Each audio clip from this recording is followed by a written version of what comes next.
అమ్మయ్య ఆయిల్ పెట్టేసుకున్నా. ఇక నా హెయిర్ గ్రోత్ ఎవరు ఆపలేరు. చెల్లి పద షాపింగ్కి వెళ్దాం.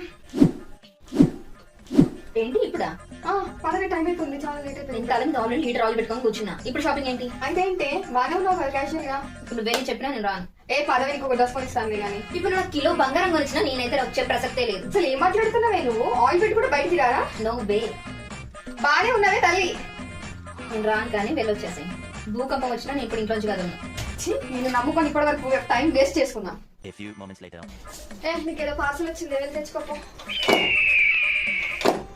ఏంటి నేనా? అక్క కొంచెం తెచ్చిపెట్టాక. ఏంటి నీ పార్సల్ నేను తెస్తానే? ఆయిల్ పెట్టుకున్నాక ఈ మొహం ప్లీజ్ అక్క. అవసరం లేదు, నేను తీసుకురాను. నేను వెళ్ళానంటే వెళ్ళాను. అక్క ఇప్పుడు నేను ఆయిల్ పెట్టుకున్నా కదా. అయితే ఏంటి ఇందాక షాపింగ్ రమ్మంటే వచ్చావా? బా అర్థం చేసుకో అక్క, ఈ మొహంతో నేను బయటికి వెళ్ళలేను. అయితే మనం వెళ్ళిపోతారులే, వెళ్ళిపోమని చెప్పు. ప్లీజ్ అక్క